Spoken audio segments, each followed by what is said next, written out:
श्री क्षेत्र कृष्णगाव या ठिकाणी श्रीकृष्ण मंदिराचा जीर्णोद्धार आणि श्रीकृष्ण मूर्तीची प्राणप्रतिष्ठा सोहळा पुरोहितांच्या मंत्रघोषात आणि गोपाल कृष्ण भगवान की जय या जयघोषात प्राणप्रतिष्ठा करण्यात आली। सन 1982 मध्ये ओझरखेड धरणात आलेले कृष्णगाव वणीजवळ नव्याने विस्थापित झाले।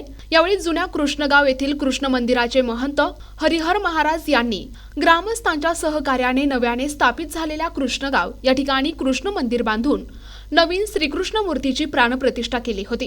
त्यानंतर गोकुळ अष्टमी निमित्त असलेली हरिनाम सप्ताहाची परंपरा देखील महंत हरिहर महाराज यांच्या मार्गदर्शनाखाली गावकऱ्यांनी चालूच ठेवली। 20 वर्षांपूर्वी त्यांच्या निर्वाणानंतर त्यांचे शिष्य मधुकर आबा जोपुळकर यांच्या मार्गदर्शनाखाली श्रीकृष्ण मंदिरातील विविध धार्मिक विधी आणि कार्यक्रमांची परंपरा गावकऱ्यांनी चालूच ठेवली। दरम्यान श्रीकृष्ण मंदिराचे गुरुसेवा मंडळ आणि कृष्णगाव ग्रामस्थांनी नरहरी झिरवाळ, खासदार भास्कर भगरे, नाशिक महानगरपालिकेचे नगरसेवक दिनकर पाटील यांच्यासह देणगीदारांच्या मदतीने नव्याने श्रीकृष्ण मंदिराचे बांधकाम करण्यात आले असून श्रीकृष्ण मंदिराचा जीर्णोद्धार करून नवीन मंदिरात श्रीकृष्ण मूर्तीची विधिवत प्रतिष्ठापना करण्यात आली। तसेच मंदिरावर श्रीकृष्ण भगवान की जय च्या जयघोषात कलशारोहण करण्यात आले।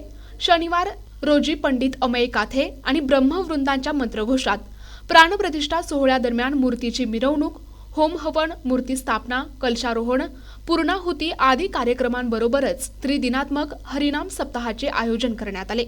दरम्यान मंगळवारी सत्यनारायण पूजन आणि महाप्रसाद वाटपाने कार्यक्रमाची सांगता होणार असून भाविकांनी कार्यक्रमाचा लाभ घेण्याचे आवाहन गुरुदेव सेवा मंडळ आणि ग्रामस्थांच्या वतीने करण्यात आले आहे।